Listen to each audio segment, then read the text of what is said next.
Hola, profe, buenas tardes. ¿Cómo estás, Michelle? Buenas tardes. Bienvenida.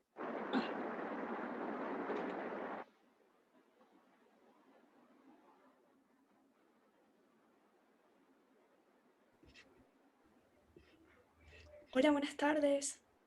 Buenas tardes, bienvenida. ¿Cómo están? Buenas tardes, Muchas profe, ¿bien y gracias. usted? Excelente. Hola, profe, buenas tardes. Buenas tardes, ¿cómo está? Bienvenida. Muy bien, ¿y usted? Gracias. Bien, contento porque ya estamos a punto de terminar. Lo que queda es muy fácil, que son los procedimientos administrativos y el recurso de nulidad. ¿Sí?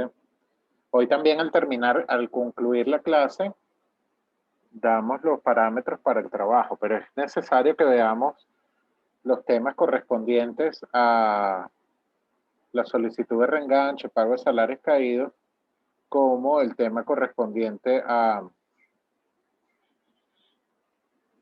la solicitud o autorización de despido, porque la evaluación consistirá en hacer un escrito de reenganche y un escrito de solicitud de autorización de despido. Pero antes vamos a ver el tema y aclaramos todas las dudas. De hecho, yo creo hasta más prudente para no perder tiempo por acá por el Zoom, hacerlo por el chat privado del WhatsApp. Y bueno, en todo caso ahorita vamos a ver lo que son no solo el procedimiento, sino los requisitos que debemos llenar o los extremos que debemos llenar para realizar esos escritos. Y adicionalmente yo les voy a enviar unos modelos de escrito donde ustedes se podrán fijar. Y adicionalmente vimos hoy que les envié por el WhatsApp una comunicación del inspector del trabajo del Este, que es la inspectoría de Miranda, que es la que más acumula procedimientos y es en donde seguramente, y que alguna vez vaya a tener una experiencia con esto, estoy muy seguro que la probabilidad es alta que le toque allí. Entonces, allí en ese comunicado, palabras más, palabras menos, están los requisitos o los extremos que debe llenar ese escrito o esa solicitud. Pues bien, bueno, sin más, ya vemos 12 personas. Vamos a admitir a Albani y a Valentina. Y comenzamos entonces con nuestra clase de hoy.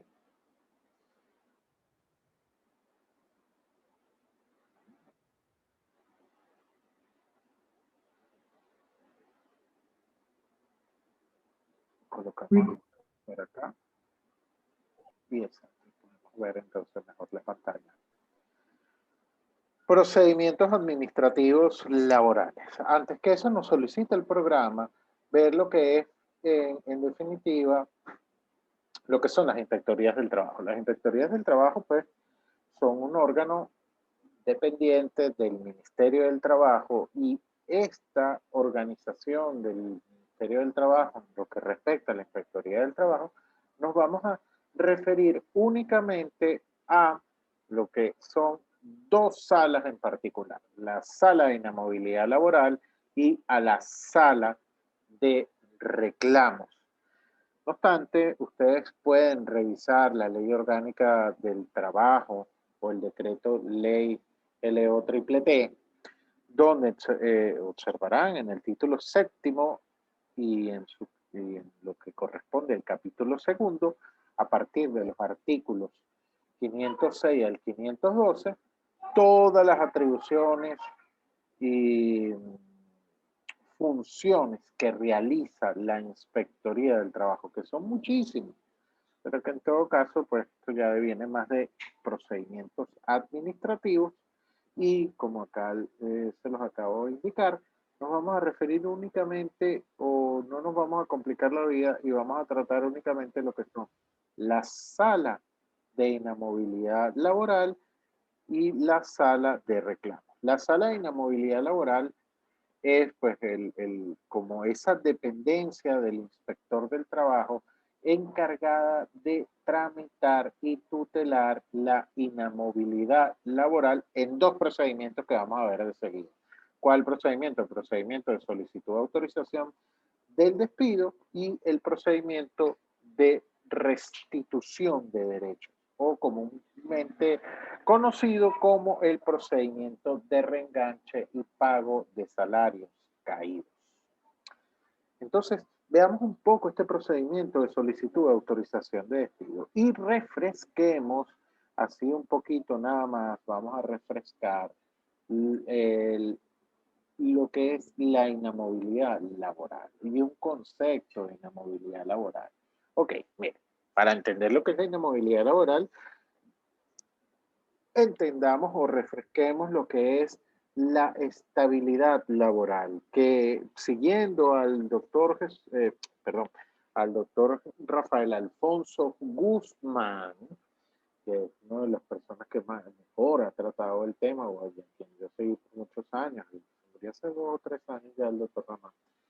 Y en su libro, pues, de la nueva didáctica del derecho del trabajo, explica que la estabilidad laboral es una garantía de permanencia en el empleo, o más amplia y correctamente conocida como el derecho que tiene todo trabajador de mantenerse en la misma situación jurídica, económica y social que posee por efecto del desempeño de un cargo en una empresa. Y la inamovilidad, eso es la estabilidad laboral.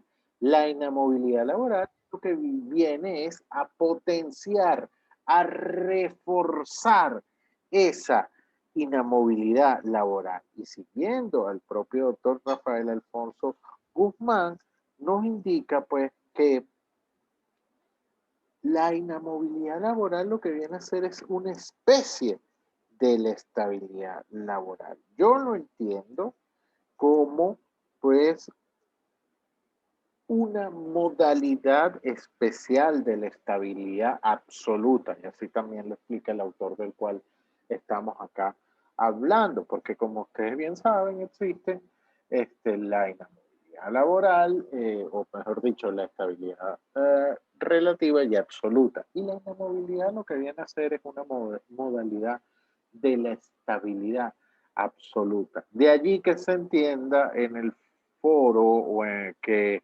jurídico que existen varios fueros que nos otorgan inamovilidad laboral. Entonces, ¿cuál es esa doble función que cumple la inamovilidad laboral? Bueno, en principio, reprime el despido a voluntad, ese despido libre, ese despido ad notum, que por lo cual un patrono puede despedir inmediatamente a un trabajador sin explicarle las razones por las cuales está despedido. Por esa razón se debe solicitar previamente la solicitud al inspector del trabajo y explicarle a este las causales del despido en las cuales incurrió ese trabajador para que sea autorizado y usted le diga, sí señor, puede despedir a ese señor. Por esa es la primera función de la inamovilidad laboral. La segunda función es que impide los cambios y alteraciones en las condiciones de trabajo. Es decir, impide o coloca obstáculos a ese ius variandi del empleador, cambiar las condiciones de trabajo, pues colocando un reforzamiento a las condiciones de trabajo y en definitiva eso es la estabilidad laboral, la inamovilidad laboral, un reforzamiento, es decir, un potenciamiento de la estabilidad laboral. Entonces, el origen de la inamovilidad laboral deviene por orden colectivo, individual y político.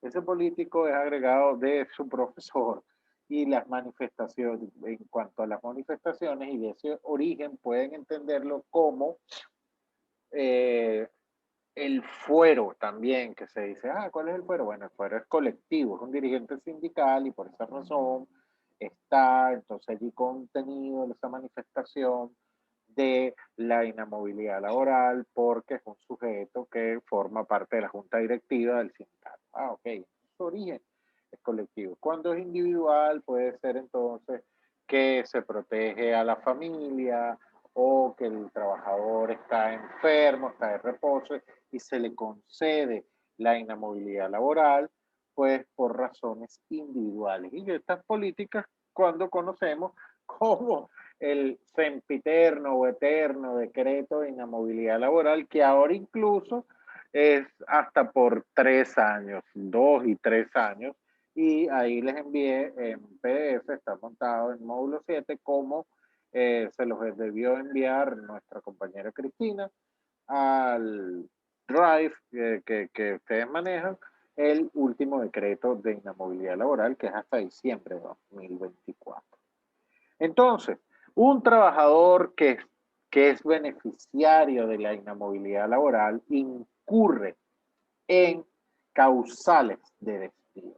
Causales de despido que usted por esa razón lo desea o su cliente, la empresa, desea despedirlo por esa razón. Pues bien, tiene que solicitar el despido al inspector del trabajo.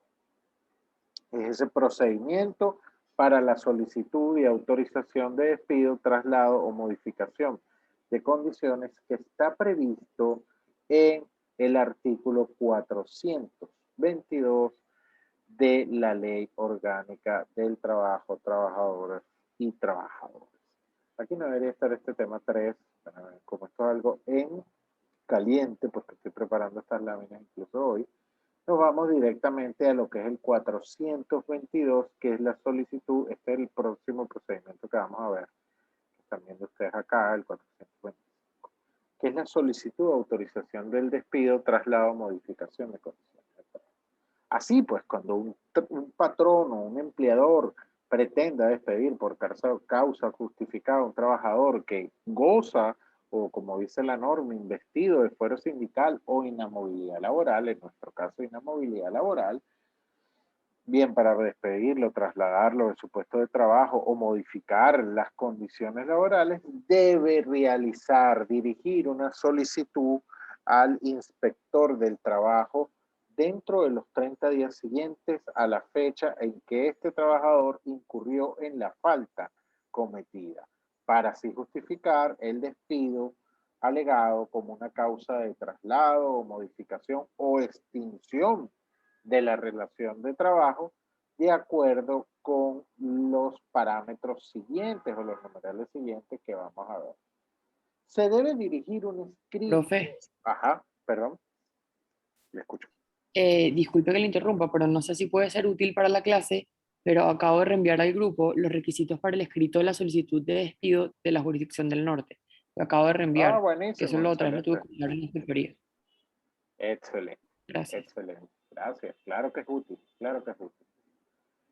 El patrono debe dirigir un escrito al inspector del trabajo de la jurisdicción donde el trabajador presta servicio. Aquí es cuando yo siempre les digo que el legislador laboral utiliza el término de jurisdicción de la manera polisémica, es decir, que aquí lo que habla es el trabajador competente, y como bien nuestra compañera lo acaba de indicar, que envió lo de Capital Norte, o cuáles son los requisitos que ellos consideran debe cumplir la solicitud de autorización de despido, porque aparte de los que están acá en la ley, en estos 5 o 6 numerales, ellos te solicitan que lo coloques en una carpeta, así como aquellos trámites de CADIV, lo coloques en una carpeta marrón, con gancho, debidamente foliado, y aparte de la solicitud, acompañes el RIF, el NIL, el RIF, el Registro de Información Fiscal, el NIL, que es el número de identificación laboral, como pues la última acta de asamblea que se levantó, el poder de donde se derive la representación, en el caso de que usted sea el abogado, o una carta poder que como siendo un órgano administrativo existe la flexibilidad para que puedan actuar. Entonces, allí deben indicar pues, su nombre, domicilio, el carácter con el cual actúan, el nombre y el cargo de función y función del trabajador. Buena intervención, Eugenia, pero más adelante vamos a hablar de eso. acá, pues el trabajador, usted debe indicar el nombre, el cargo y la función del trabajador al cual pretende despedir o modificar las condiciones de trabajo. También es bueno que indique el tipo de jornada que cumple, cuál es el salario que usted paga a este ciudadano. Todo eso bien determinado. Asimismo, pues una vez que se presente esta solicitud de autorización de despido, que debe llenar estos requisitos más los adicionales que le acabo de indicar, pues el inspector del trabajo dentro de los 3 días siguientes a la solicitud, de lo que quiere decir pues que debe admitirlo dentro de los 2 días siguientes, y al tercero notificar al trabajador para que comparezca a una hora determinada al segundo día hábil siguiente a su notificación, para que dé contestación a la solicitud. En ese acto los reciben funcionarios del trabajo, que no es el inspector, son funcionarios delegados, generalmente ni son abogados. El que es abogado es el jefe de sala y de broma.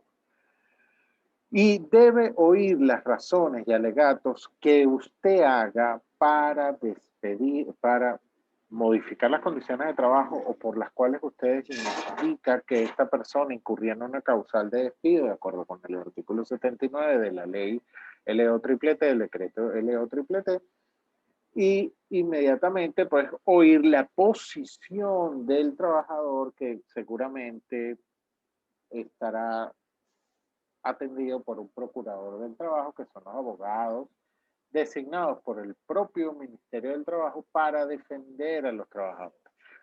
Si es un trabajador con cierto nivel, pues buscará un abogado privado que lo represente en ese acto. Y en ese acto, pues el empleado, el funcionario del trabajo los exhorta a llegar a un acuerdo. ¿Para qué?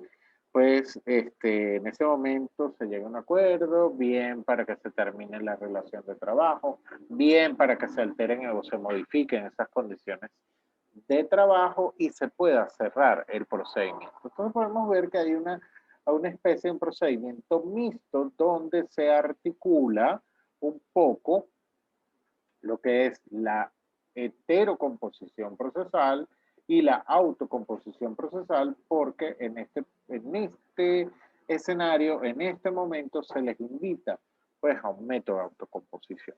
¿Qué nos dice la norma? Que si no comparece el empleador al acto de contestación, pues desiste de la solicitud.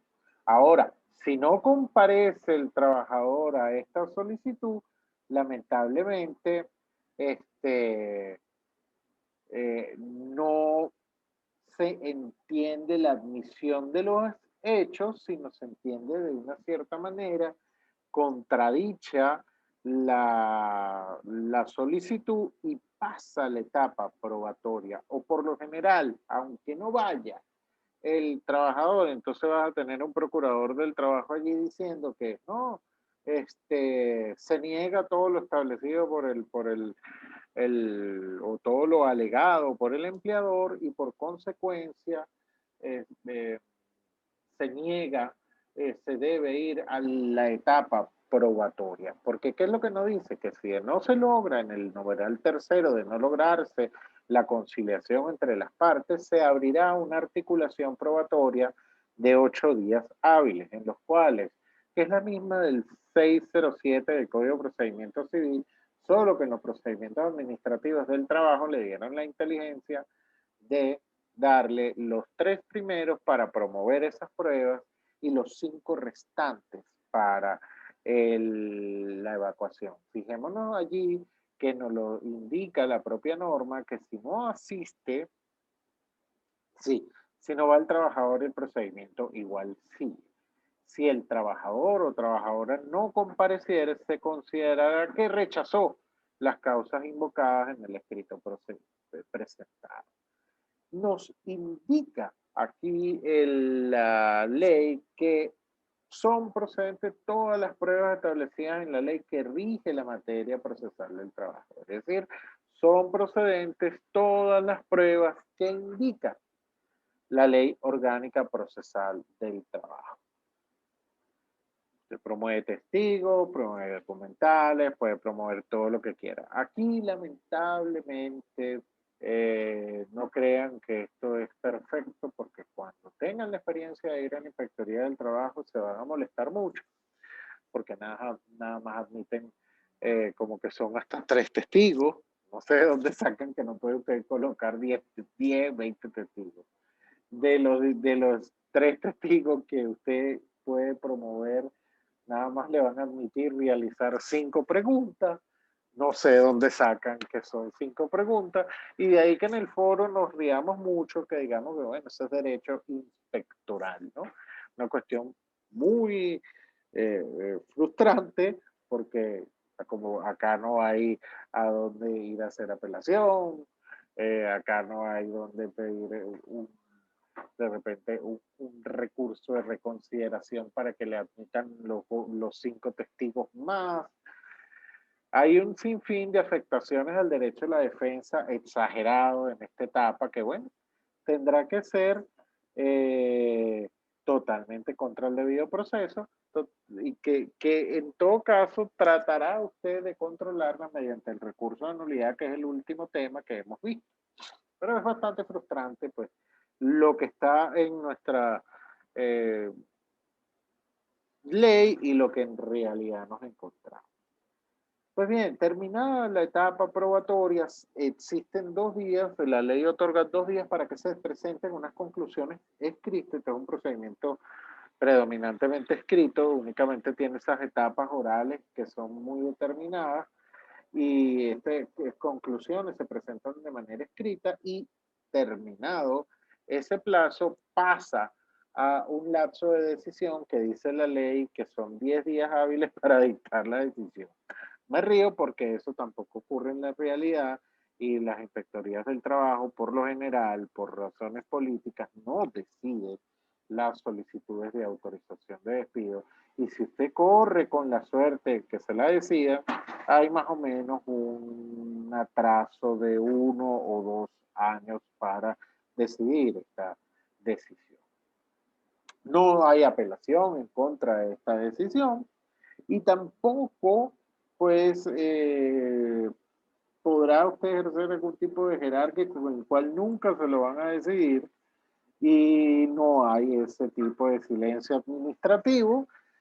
Y contra la decisión lo que le queda a usted interponer es el recurso contencioso administrativo laboral ante los tribunales laborales competentes, que hablaremos de eso en el último tema, que es el que cierra pues toda la unidad curricular de nuestro curso. Entonces, durante este procedimiento de solicitud de autorización de despido o calificación de falta, usted o su empleador despide al trabajador, se ordena de inmediato el reenganche y el pago de los salarios caídos. Y este procedimiento se suspende hasta que se verifique el reenganche como una especie, pues, de cuestión prejudicial administrativa. Algo bien curioso, ¿no? Y no se puede solicitar la acumulación de procedimientos, que también es algo bastante curioso y que muchas veces nos preguntamos y hasta lo solicitamos en sí, hablaremos de eso a nivel, eso es correcto. Para interponer hay como un presupuesto allí, una, una prohibición de no darle curso a la solicitud, ya hablaremos de eso en el tema 7. No podrás ejercer el recurso. Sí lo puedes ejercer, lo que no te van a admitir ni a notificar definitivamente, no darle curso a la demanda hasta que cumplas con el recurso. Entonces, no tampoco nos acumulan los procedimientos administrativos, es decir, de un procedimiento y otro para que se decida uno solo. Entonces hay que primero decidir en todo caso la solicitud de autorización de despido para que vayamos al procedimiento de reenganche y restitución de derechos, para que se decida definitivamente el procedimiento de solicitud de autorización de despido.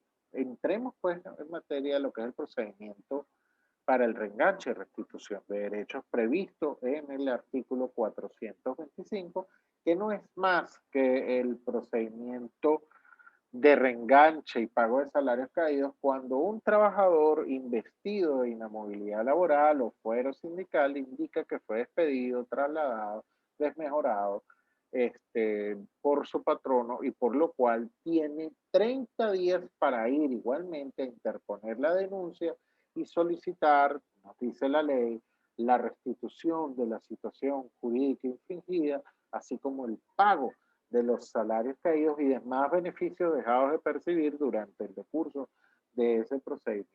¿Debe a dónde ir? A la Inspectoría del Trabajo de la jurisdicción correspondiente.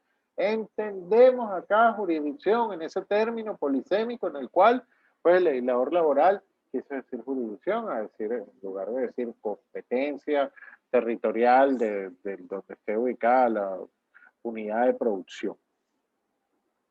El procedimiento está articulado en este íter procesal por el artículo 425 en los numerales que vamos a ver a continuación, que en definitiva son 9 numerales. Y ahí le vamos a dar contestación, es decir, aclarar la duda que nos planteaba Aníbal en el numeral 9. El trabajador o su representante debe dirigir un escrito que debe contener la identificación del trabajador, el domicilio, donde, es decir, su domicilio, donde está el asiento principal de su negocio, donde su dirección de habitación, el nombre de la entidad de trabajo para la cual presta servicio, cuál era el puesto de trabajo y las condiciones en que desempeñaba su prestación del servicio, lo que quiere decir jornada, horario, días de descanso, salario que percibía y demás bonificaciones. Mientras más claro sea, es mucho mejor porque las providencias administrativas tampoco son la cosa más felices. El fuero, y fíjense que acá el mismo legislador nos habla de ese fuero o inamovilidad, lo que quiere decir que no distingue entre lo que debe entenderse por fuero o la inamovilidad que invoca, acompañando la documentación necesaria. Esto es importantísimo porque las inspectorías del trabajo muchas veces ni siquiera piden nada. Todo lo que únicamente van y consignan es la copia de la cédula.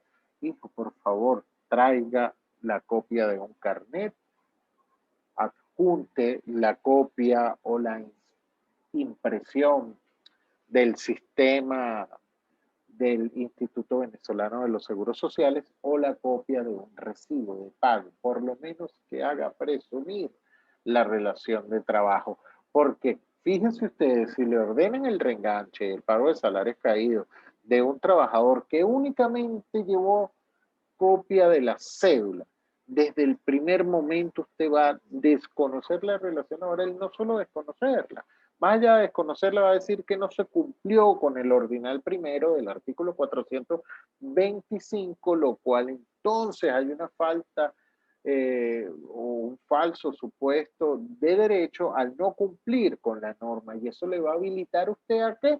A recurrir en nulidad porque el reenganche no debió ser acordado preliminarmente. Fíjense que hay aquí como una inaudita alteraparte, en el sentido de que se acuerda de una vez el reenganche y de eso entonces lo que usted lo notifica. Veamos entonces, el inspector del trabajo debe examinar la denuncia dentro de los 2 días hábiles siguientes a su presentación para declararla admisible.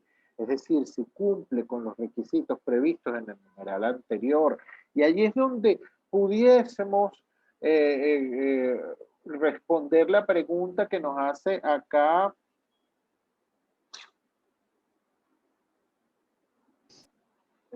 tengo una parte de la disminución de salario para trabajar muy condiciones de trabajo y la movilidad.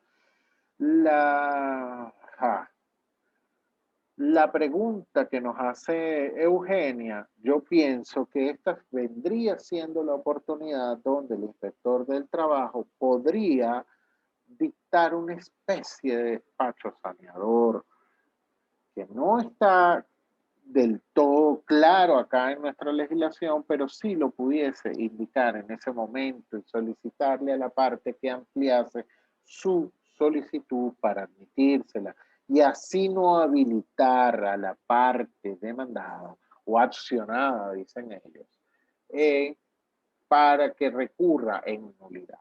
Entonces, al existir esa presunción de la relación de trabajo, el inspector del trabajo debe ordenar el reenganche, como se lo acabo de decir, el pago de los salarios caídos de manera inaudita altera parte, pues, y ordenar entonces la notificación del patrono. Y fíjense que dice si hubiese alguna deficiencia en la solicitud o documentación que la acompaña, convocará al trabajador o a la trabajadora para que subsane esa deficiencia. Es decir, el legislador tomó allí que una especie de despacho saneador que pudiéramos vincular con el artículo 123 de la ley del procesal o 120 y 124 de la ley procesal y por tanto dar un despacho saneador. Hay el andamiaje jurídico a nuestro modo de ver para así otorgarlo, cosa que no hace. Inmediatamente, pues de admitida, el inspector del trabajo ordenará que se traslade un funcionario notificador para que notifique al empleador de la solicitud o de la solicitud de restitución que están incoando en su caso. Nos lo dice pues el numeral tercero, cuando indica que un funcionario o funcionaria del trabajo se trasladará inmediatamente acompañado del trabajador, cosa que por lo general no hacen, para notificar al patrono, a su representante legal sobre la denuncia presentada y de la orden del inspector del trabajo para que proceda a reenganchar inmediatamente y a restablecer la restitución jurídica infringida, así como el pago de los salarios caídos y demás beneficios. Y aquí es cuando se coloca interesante la situación, porque el patrono en ese momento, oralmente, a la cual tienen que darle plazo razonable, por lo menos para que pueda llamar a su abogado, de acuerdo con la ley, realizar en ese momento o ejecutar en ese momento, alegar en ese momento, presentar en ese momento los alegatos y documentos pertinentes para ejercer su defensa. Nos dice la ley, en la búsqueda de la verdad, el funcionario del trabajo deberá en ese momento ordenar ahí mismo evacuar cualquier prueba o investigación, así como interrogar al trabajador, exigir libros, registros, documentos, cosa que no se lleva en la realidad. Y la inspectoría del lo que hace es una práctica que se ha hecho ya regla en violentando la ley, y ellos alegan que por la cantidad de solicitudes que hay, es que se traslada un funcionario notificador, a usted lo notifican y a la semana siguiente o en esa misma semana, los días viernes, le fijan la oportunidad para que comparezca a la inspectoría. Trámite que no está aquí contenido en la ley. Y ahora con este tema de la pandemia lo que están haciendo es que le notifican, pasa una semana radical, una semana flexible, otra radical, y al viernes de la siguiente semana flexible, tal como les voy a enviar ahora en el grupo de WhatsApp, publican los actos y la fecha en la cual usted va a alegar todo esto. Es decir, trasladaron este acto a la Inspectoría del Trabajo y ya no se ejecuta en la sede o la entidad del trabajo. Acá vale la pena también señalar la sentencia 655 del 18 de octubre del año 2019, o 2018, perdón, se las envié, acá está también en la lámina, sobre las razones para las cuales ejercer o realizar o ejecutar oposición al reenganche, alegar oposición al reenganche en ese momento y sobre las causales que nos indica la Sala Constitucional. ¿Por qué? Antes ordenaban el reenganche y ya está, y usted no podía entonces ejecutar ningún otro acto. Era la única condición que existía para abrir esa articulación probatoria que se refiere el numeral séptimo de la norma, era desconocer la orden de reenganche. En caso contrario, inmediatamente allí, ipso facto, le declaraban a usted el desacato, indicando que obstaculizaba la ejecución de reenganche, que no estaba colaborando, pero usted dice, mire, es que el señor se fue, o media en él un contrato por obra o un contrato a tiempo determinado. Es decir, y feneció el contrato, culminó a la fecha que el ciudadano se le notificó y está pidiendo reenganche. No, no puede reenganchar, él estaba cubriendo una suplencia. Ah, no, usted tenía que reengancharlo. Y entonces, después de reengancharlo, acudir a la nulidad para que anularan ese acto administrativo y mientras tanto tenía dos personas en un mismo puesto, con un mismo presupuesto, sacando dinero donde no lo tenía para poder pagar los salarios de una persona que no debería estar trabajando. Esto fue armonizado por la Sala Constitucional, sentencia que es de obligatoria lectura para ustedes, para que puedan alegar en ese momento, bien, en la de Capital Norte sí lo hace, como lo indica la ley. La del Este lo hace, lo convocan ustedes a la sede de la inspectoría y entonces en ese momento es donde van a realizar la oposición. Que es pues cuando lo que vemos en el numeral séptimo de el artículo 425, que cuando dice cuando durante el acto no fuese posible comprobar la existencia de la relación de trabajo alegada por el solicitante, el funcionario del trabajo, informará a las partes sobre el inicio de una articulación probatoria sobre, aquí dice sobre la condición del trabajador, es decir, si era trabajador o no era trabajador, no, pero usted está aceptando la condición de trabajador, la existencia de la relación de trabajo. Entonces lo que va a hacer es solicitar oposición y solicitar que se suspenda el procedimiento de reenganche de la solicitud de restitución de la situación jurídica infringida y solicitar la articulación probatoria de 8 días, que acá les expliqué, como el 607 clásico del Código de Procedimiento Civil, y esto sí tenemos que alabarlo, pero también viene de la jurisprudencia. ¿Qué es el sentido? Pues 3 días, los primeros 3 días para promover y los 5 días siguientes para evacuar de las pruebas. Lo más cumbre es que dice que el inspector del trabajo debe decidir sobre esta solicitud dentro de los 8 días siguientes, cosa que no pasa, hay alrededor de 2 años, 1 año de retraso respecto a esto. La decisión del inspector o inspectora del trabajo en materia de reenganche y restitución de trabajo, de restitución de la situación jurídica infringida de un trabajador o de una trabajadora amparado o beneficiario del fuero de movilidad laboral, es inapelable y únicamente se puede ir a tribunales mediante la acción de nulidad. En el caso de reenganche, los tribunales del trabajo, y acá damos respuesta al amigo Aníbal, pues no pueden darle curso a los recursos contenciosos administrativos de nulidad hasta tanto la autoridad administrativa del trabajo no certifique el cumplimiento efectivo de la orden de reenganche de la situación jurídica infringida. Señores, esa bendita certificación no existe como tal, no es un papel especial, únicamente usted llega, mire, yo cumplí con el reenganche, aquí está el hombre reenganchado y el auto que el auto que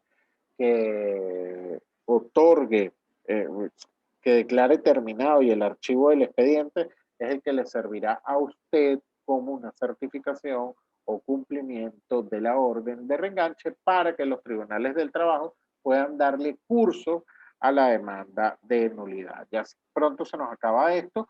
Es importante, volvemos de nuevo a la próxima sesión, es importante dar lectura a la sentencia 658 del 18 de octubre del año 2018 de la Sala Constitucional se las enviamos en